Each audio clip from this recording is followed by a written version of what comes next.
नमस्ते स्टूडेंट्स।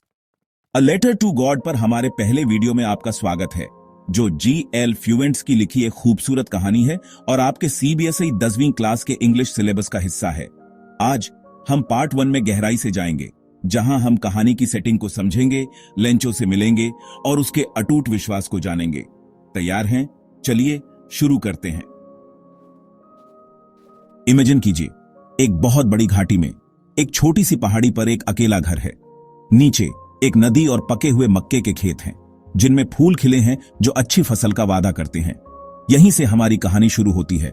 हमारा main character Lencho एक मेहनती किसान है जो अपने खेतों को अपनी हथेली की तरह जानता है। क्या आप ऐसी शांत, अकेली जगह में रहने की कल्पना कर सकते हैं? अपनी जीविका के लिए पूरी तरह से कुदरत पर डिपेंड होना कैसा लगेगा? कहानी की शुरुआत लेंचो के आसमान की ओर देखने से होती है। वह बारिश का इंतजार कर रहा है। उसकी फसलों को बढ़ने के लिए अच्छी बारिश की जरूरत है। वह अपनी पत्नी से कहता है, अब हमें सच में कुछ पानी मिलेगा, औरत।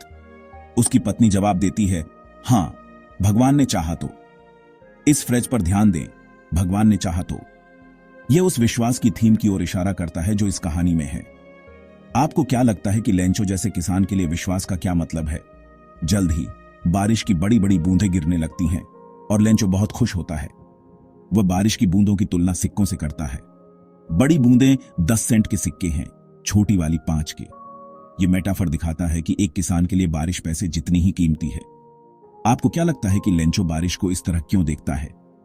वीडियो को पॉज करें और अपने विचार नोट करें।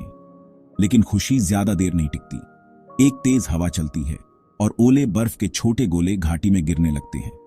1 घंटे तक ओले सब कुछ तबाह कर देते हैं। मक्का, पेड़, फूल, खेत ऐसा लगता है जैसे नमक से ढका हो। लेंचो का दिल बैठ जाता है। वह अपने बेटों से कहता है, टिड्डियों का हमला भी इससे ज्यादा छोड़ देता।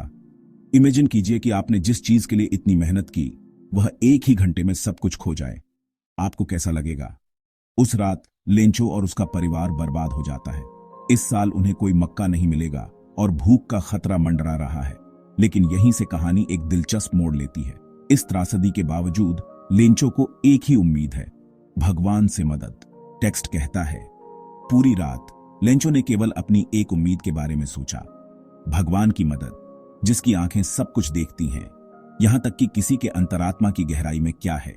यह लाइन लेंचो के अटूट विश्वास को दिखाती है। वह मानता है कि भगवान उसके दिल को देखते हैं और मदद करेंगे।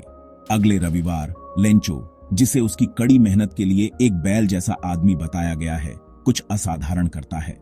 वह भगवान को एक लेटर लिखता है जिसमें 100 पेसोस मांगता है, ताकि वह अपने खेतों को फिर से बो सके और अगली फसल तक गुजारा कर सके।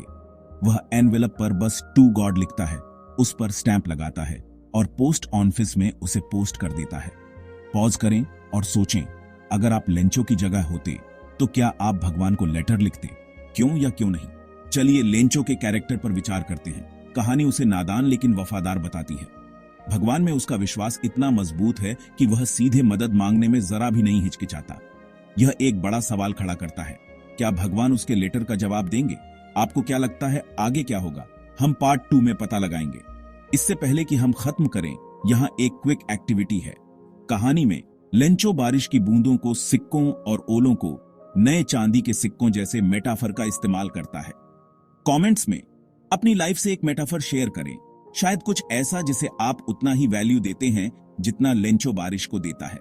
साथ ही इसका जवाब देने की कोशिश करें। लेंचो ने बारिश की तुलना सिक्कों से क्यों की? हम अगले वीडियो में इस पर चर्चा करेंगे। पार्ट 2 के लिए लाइक, सब्सक्राइब और बेल आइकॉन दबाना न भूलें।